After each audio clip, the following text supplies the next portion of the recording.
En nuestro recorrido por el primer libro de los Reyes, llegamos hoy al capítulo 2. Comencemos entonces leyendo los primeros 2 versículos de este capítulo 2 del primer libro de los Reyes. Llegaron los días en que David había de morir, y ordenó a Salomón su hijo, diciendo, Yo sigo el camino de todos en la tierra, esfuérzate y sé hombre. En primer lugar, David dijo, Yo sigo el camino de todos en la tierra. Este es el camino del hombre. El apóstol Pablo, en su carta a los Romanos, capítulo 5, versículo 12, dice, Por tanto, como el pecado entró en el mundo por un hombre, y por el pecado la muerte, así la muerte pasó a todos los hombres, por cuanto todos pecaron. Este es el camino que hemos de viajar. No es una cosa muy bella. Casi nunca se describe la muerte hoy en día, porque nadie quiere pensar en algo que sea tan desanimador para la raza humana. En el Salmo 23, versículo 4, David declaró lo siguiente, Aunque ande en valle de sombra de muerte, no temeré mal alguno, porque tú estarás conmigo. Tu vara y tu cayado me infundirán aliento. Ahora David no hablaba aquí del hecho de que había llegado a la hora de su muerte. Como alguien ya ha dicho, el mismo momento que le da a uno la vida, empieza también a quitársela. David habla del hecho que cuando uno empieza a vivir, empieza a andar en un valle. Mientras más ande uno por ese valle, más angosto se hace. Usted puede gozarse de la buena salud hoy, pero siempre existe la posibilidad de morir antes de la puesta del sol. Luego David le dice a Salomón, esfuérzate y sé hombre. El Señor Jesucristo, hablando allá en el capítulo 7 del Evangelio según San Lucas, versículos 24 y 25, dijo a la multitud que había salido para ver a Juan el Bautista, y leemos en ese pasaje, Cuando se fueron los mensajeros de Juan, comenzó a decir de Juan a la gente, ¿Qué salisteis a ver al desierto? ¿Una caña sacudida por el viento? Mas, ¿qué salisteis a ver? ¿A un hombre cubierto de vestiduras delicadas? He aquí los que tienen vestidura preciosa y viven en deleites, en los palacios de los reyes están. Juan el Bautista había sido criado en el desierto, era robusto, era hombre. Al parecer, David dijo estas palabras a Salomón porque no era un hombre fuerte y varonil. Amigo oyente, ¿ha considerado usted algunas de las pinturas que representan a nuestro Señor? No nos gustan porque casi lo presentan como un hombre afeminado. Algunas de las pinturas más recientes, sin embargo, han tratado de lograr una imagen más varonil. Permítanos decirle, amigo oyente, que si usted pudiera haber visto a Jesús cuando caminaba en la tierra, habría visto a un hombre robusto, un hombre en todo el sentido de la palabra. Tenía callos en las manos, era carpintero, tenía músculos, era varonil, era Dios, pero era verdadero hombre. Salomón no era como su padre.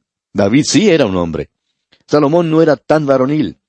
David era robusto. Salomón había sido criado en los palacios. El hecho es que había sido criado en los palacios de las mujeres. De modo que David le dice, te he hecho rey y quiero que te portes como hombre. No creo que seas hombre en todo el sentido de la palabra, pero haz lo mejor que te sea posible. Este es el mandato que David le dio a este joven que había sido criado con ropa preciosa y que vivía en deleites. Salomón no era como David, no fue como Juan el Bautista tampoco, y tampoco fue como nuestro Señor Jesucristo. Pero ahora es rey. Y continuemos leyendo los versículos 3 y 4.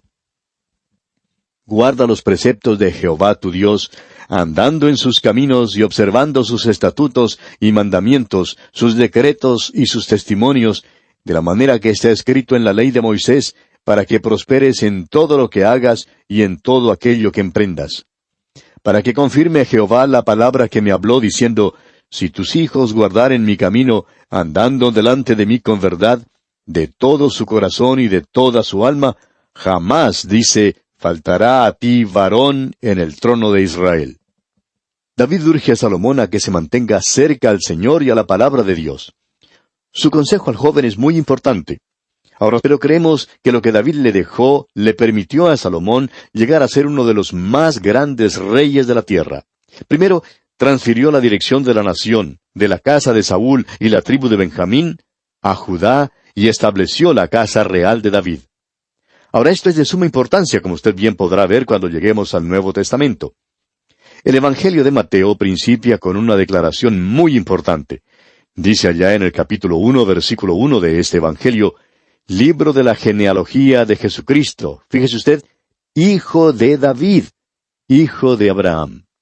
Luego en el Evangelio según San Lucas, capítulo 1 y versículos 31 y 32, el ángel Gabriel le dijo a María, y ahora concebirás en tu vientre y darás a luz un hijo, y llamarás su nombre Jesús. Este será grande y será llamado Hijo del Altísimo, y el Señor Dios le dará el trono de David su padre.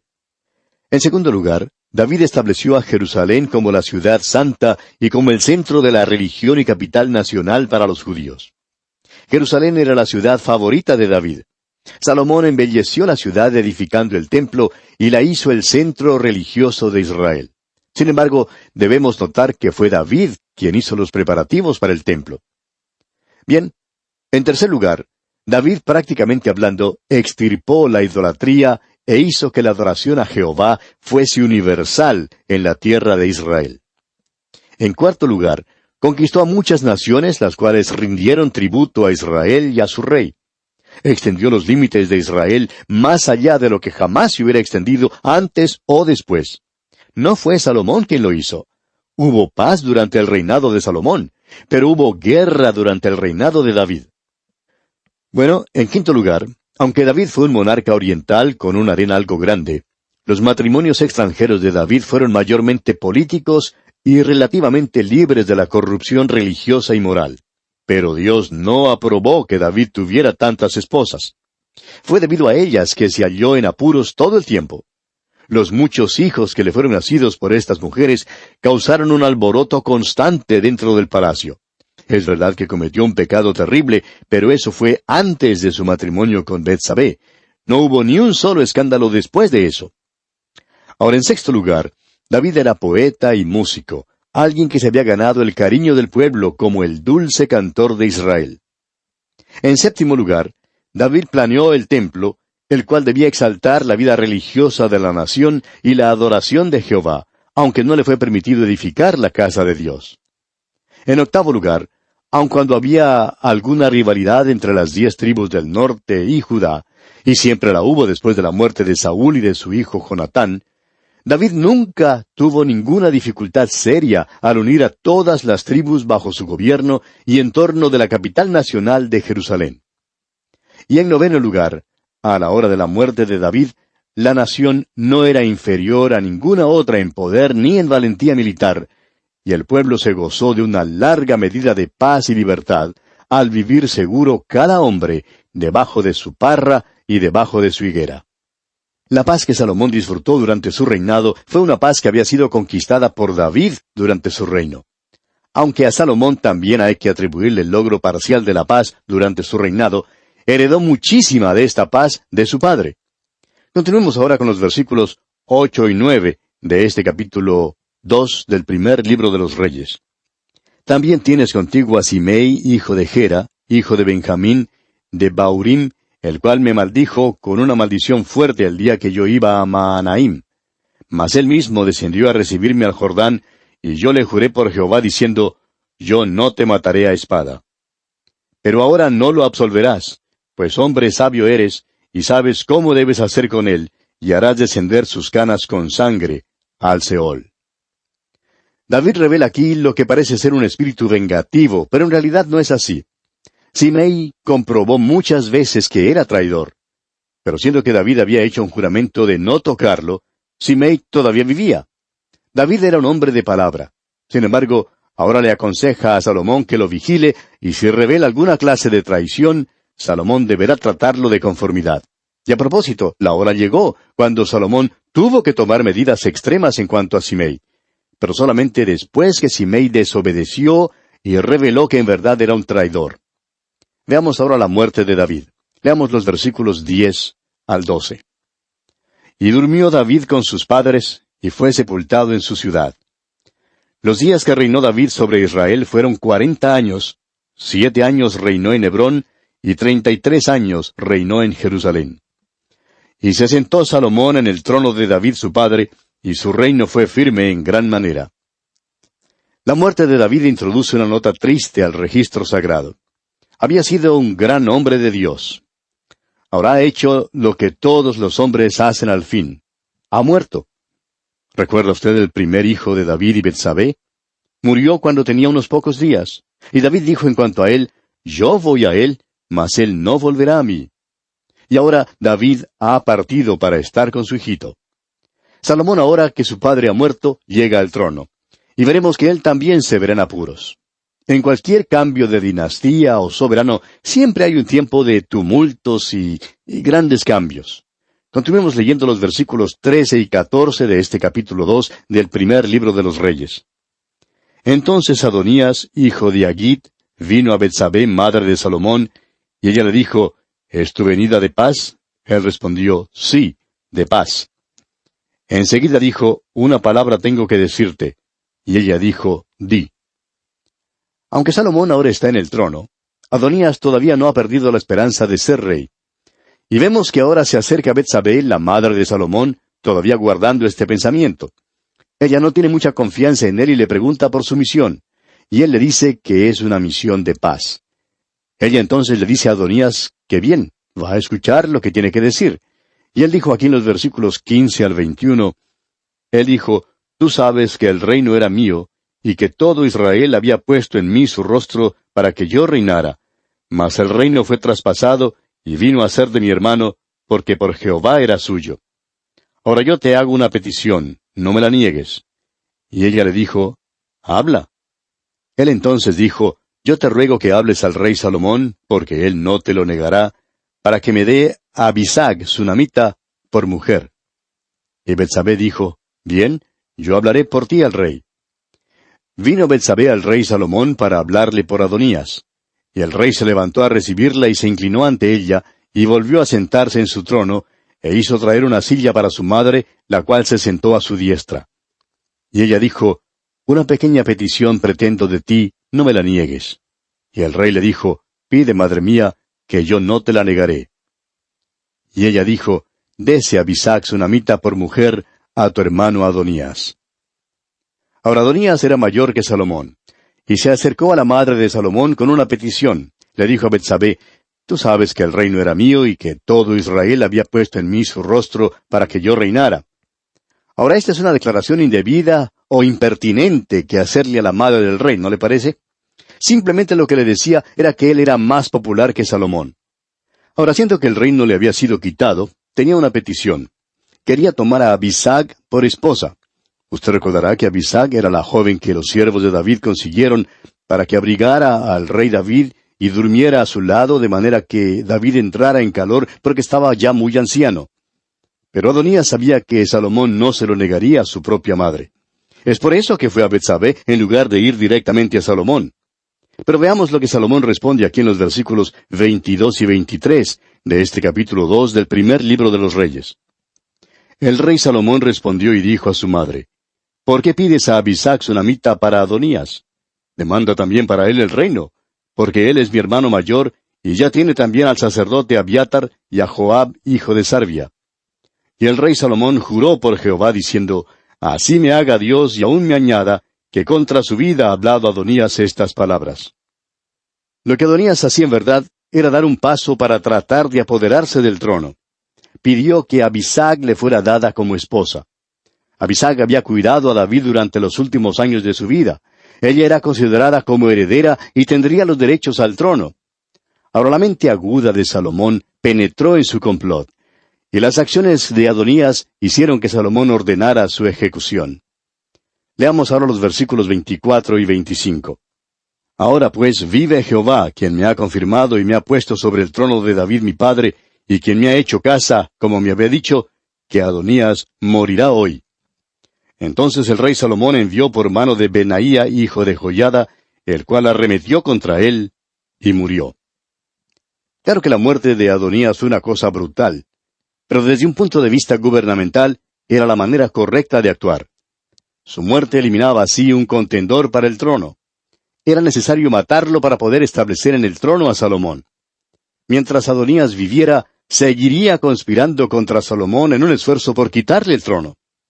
Veamos ahora la separación de Abiatar del sacerdocio. Leamos los versículos 26 y 27. Y el rey dijo al sacerdote Abiatar, Vete a Anatot, a tus heredades, pues eres digno de muerte, pero no te mataré hoy, por cuanto has llevado el arca de Jehová el Señor delante de David mi padre, y además has sido afligido en todas las cosas en que fue afligido mi padre. Así echó Salomón a Abiatar del sacerdocio de Jehová, para que se cumpliese la palabra de Jehová que había dicho sobre la casa de Elí en Silo. Abiatar, descendiente de Aarón, fue quitado de su oficio sacerdotal y fue enviado a casa en deshonra, porque había participado en la rebelión de Adonías. La única razón por la cual no fue muerto fue debido a su lealtad a David durante la rebelión de Absalón. Y eso terminó el linaje de Elí. Consideremos ahora la muerte de Joab.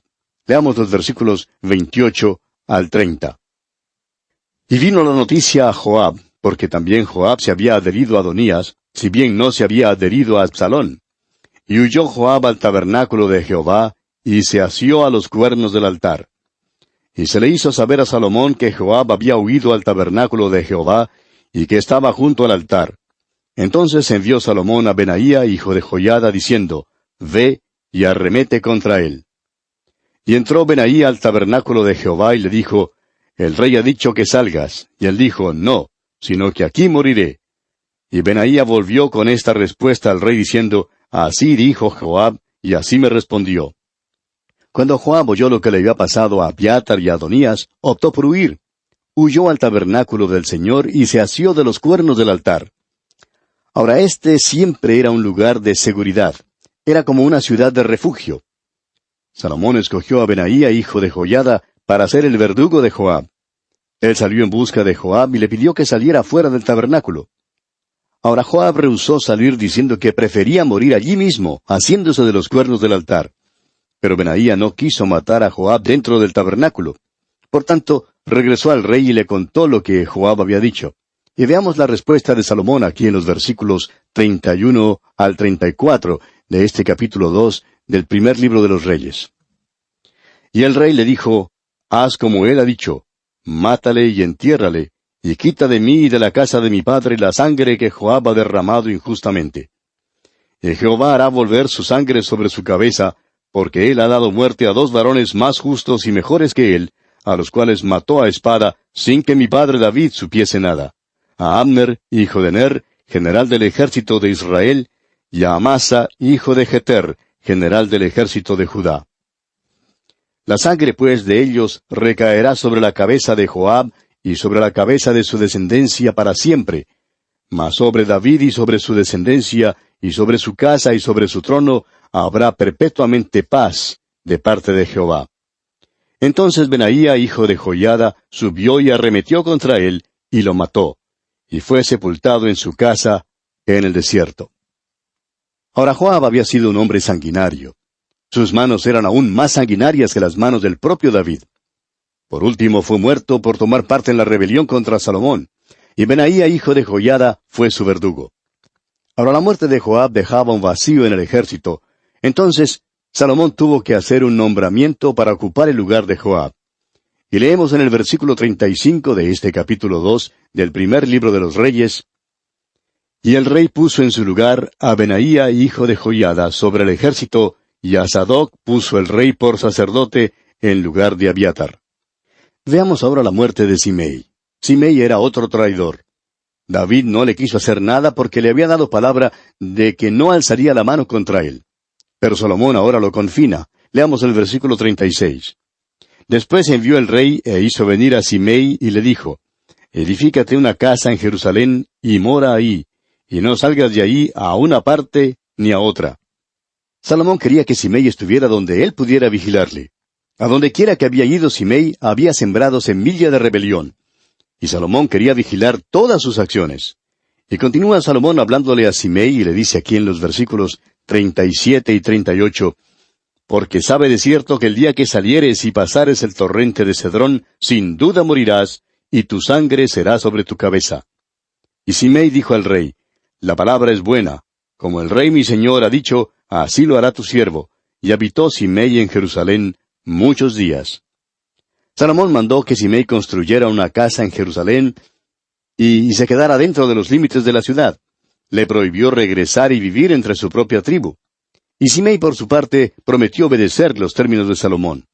Y leemos en los versículos 39 y 40, Pero pasados 3 años, aconteció que 2 siervos de Simei huyeron a Aquis, hijo de Maaca, rey de Gat, y dieron aviso a Simei diciendo, He aquí que tus siervos están en Gat. Entonces Simei se levantó y ensilló su asno, y fue a Aquis en Gat para buscar a sus siervos. Fue pues Simei y trajo sus siervos de Gat. Simei salió fuera de los límites de la ciudad. Hizo esto en una desobediencia abierta y directa a las órdenes de Salomón. A Salomón le informaron lo que Simei había hecho, y por tanto el rey le mandó a buscar. Y leemos en los versículos finales, versículos 43 al 46, que Salomón le pregunta, ¿Por qué pues no guardaste el juramento de Jehová y el mandamiento que yo te impuse? Dijo además el rey a Simei, Tú sabes todo el mal, el cual tu corazón bien sabe, que cometiste contra mi padre David. Jehová pues ha hecho volver el mal sobre tu cabeza. Y el rey Salomón será bendito, y el trono de David será firme perpetuamente delante de Jehová. Entonces el rey mandó a Benaía, hijo de Joiada, el cual salió y lo hirió, y murió. Y el reino fue confirmado en la mano de Salomón. Simei había desobedecido a Salomón y por tanto fue muerto, fue ejecutado. Ahora, con la muerte de Simei, Salomón había completado las instrucciones que le fueron impartidas por su padre David. Salomón había quitado así la mayor parte de los contendores al trono. Ahora le era posible reinar en paz. Y así concluimos nuestro estudio de este capítulo 2 del primer libro de los Reyes. En nuestro próximo programa, Dios mediante, entraremos a estudiar el capítulo 3. Hasta entonces, amigo oyente, que Dios derrame sobre usted sus ricas bendiciones.